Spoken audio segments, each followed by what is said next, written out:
আজকে আমরা কথা বলবো বাংলাদেশ দল নিয়ে, যে দলটা বর্তমান বেশ একটা ব্যালেন্স দল। তো তাদের সামনে একটা বিগ অপরচুনিটি আসছে এশিয়ান কাপ খেলা নিয়ে। তারা এশিয়ান কাপ খেলবে, বাংলাদেশের কোটি কোটি দর্শক অপেক্ষা আছে সেই খেলা দেখার জন্য।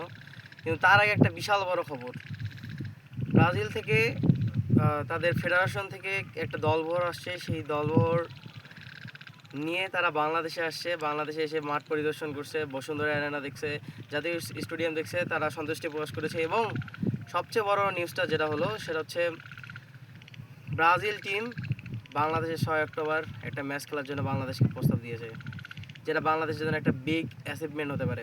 কিন্তু সমস্যা হচ্ছে আরেকটা, যে এশিয়ান কাপ যেখানে বাংলাদেশ মাত্র 2 দিন আগেই কনফার্মেশন পেয়েছে, সেখানে বাংলাদেশকে খেলতে হবে। আবার এশিয়ান কাপ চলবে 24 সেপ্টেম্বর থেকে 3 থেকে বা 4 অক্টোবর পর্যন্ত। সো এই সময়টা বাংলাদেশ খেলবে এবং তারপরে ঠিক 6 অক্টোবর বাংলাদেশের সাথে ব্রাজিলের ম্যাচটা হওয়ার কথা। এই ম্যাচটাকে কেন্দ্র করে বাংলাদেশের যে প্রস্তুতি গ্রহণ করা উচিত তা হয়তো সময় পাবে না।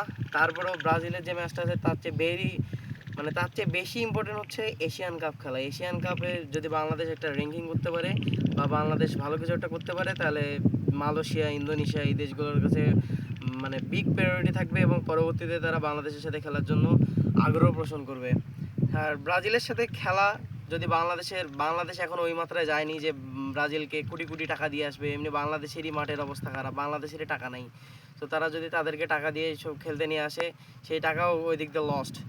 সো আমার মনে হয় যে বাংলাদেশকে যদি ব্রাজিলের ম্যাচ যদি সম্ভব হয়, যদি কোনো স্পন্সর পায়, যারা যে স্পন্সর দিয়ে সব কিছুই মানে ব্রাজিল আসা, খাওয়া, থাকা সব কিছু স্পন্সর দেখবে, আর বাকি টিকিট যা লাভ হবে সব বাফুফের, তাহলে হয়তো ওই ম্যাচটা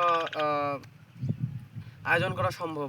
কিন্তু তাহা না হলে আমি মনে করি না যে বাংলাদেশ ব্রাজিলের খেলার দিকে আগাবে। তার চেয়ে বাংলাদেশের উচিত যে এশিয়ান কাপে অবশ্যই যদি বাংলাদেশ ব্রাজিলের সাথে খেলে, এটা একটা বিগ অপরচুনিটি, অবশ্যই অ্যাচিভমেন্ট হবে।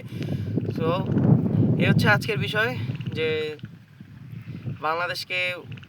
বাংলাদেশ দুই পাশে এখন অপরচুনিটি পেয়েছে। বাংলাদেশকে যে কোনো একটা দিকে কনসেন্ট্রেট করতে হবে।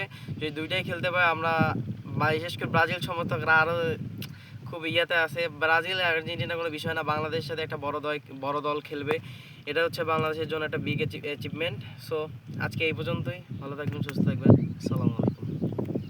কোনগুলো কথা বললাম